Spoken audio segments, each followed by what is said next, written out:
This is All India Radio Shillong, the Northeast News Bulletin, read by Arundhati Paul. The central government has called upon all the states and union territories to take urgent action so that blockades of trucks and lorries at interstate borders are cleared for smooth movement of essential goods. Road Transport and Highways Minister Nitin Gadkari yesterday held a meeting with the state and union territories' road transport ministers through video conference and stressed the need to facilitate truck and lorry movement. He urged the ministers to intervene in such matters and ensure resolutions through the local and district administrations by following health advisories and other guidelines like proper distance, wearing masks, use of sanitizers by the drivers and cleaners. He suggested the state transport ministers to explore operationalizing an app-based two-wheeler taxis, especially in rural areas, which will assist farming communities with smoother movement. As part of the efforts to reach out to various sections of the society, Assam Chief Minister Sarbananda Sonowal yesterday interacted with leading economists of the state in Guwahati. The participants offered their suggestions and feedbacks while urging the government to take innovative and strong measures to overcome this challenge and bring the state's economy back on track. Welcoming the suggestion to set up economic task forces in the state till the block level for taking specific revival measures, the Chief Minister highlighted the need to prepare a time-bound roadmap for achieving short and long-term goals to rejuvenate the economy. Mr. Sonowal also called for a unified approach to tackle the economic slowdown while discovering Assam's inherent strengths to make it a self-reliant economy which can bear the brunt of future situations.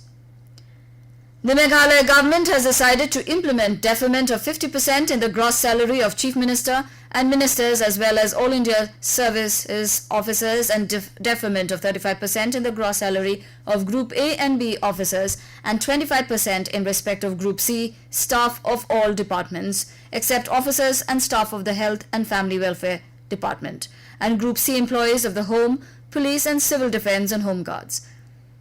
This is being done in order to manage the state's finances more carefully and keep adequate funds for dealing with any health or relief-related emergency in view of the current situation owing to COVID-19 and lockdown. The proportion of the deferment for Group A, B and C employees will also be applicable to all institutions being provided grant in aid and salary by the state government, except for Group C employees of the municipal boards. However, no deferment shall be made in the salary of Group D employees and payment of pensions.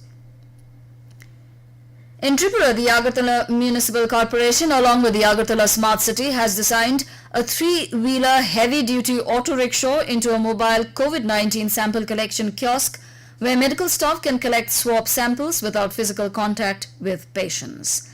Commissioner for Agartala Municipal Corporation and CEO Smart City, Dr. Shailesh Kumar Yadav said the kiosk was built taking a cue from Kerala model of testing where stationary testing kiosks are placed in front of hospitals.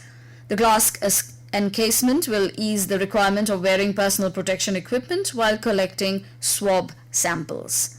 He said that this kind of mobile testing vehicle is the first of its kind in the northeastern region. The sample collection vehicle was handed over to the Chief Medical Officer of West Tripura. Chief Minister Biplab Kumar Deb, while lauding the innovative step, said this will ensure safety of health workers. The vehicle will be sent to other districts and towns across the state gradually. The Mizoram government is making arrangements to bring back about 700 Mizo people stranded in 4 states of the northeastern region. Chief Minister Zoramthanga yesterday said in a video conference that the state government had approached the Union Home Ministry with a proposal following which the MHA has advised the state to consult with the respective state governments. About 154 Mizos are stranded in Assam, 318 in Manipur, 201 in Meghalaya and 20 in Tripura due to the nationwide lockdown imposed since March 25th.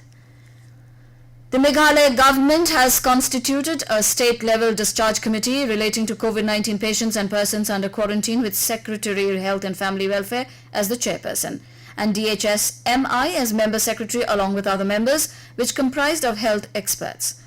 The committee shall be guided by the COVID-19 patients discharge protocol. Meghalaya has 12 positive COVID-19 cases including 1 death case.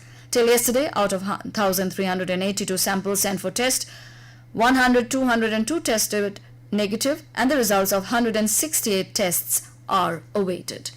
And with that, we end the Northeast News Bulletin from All India Radio, Shillong. Have a nice day.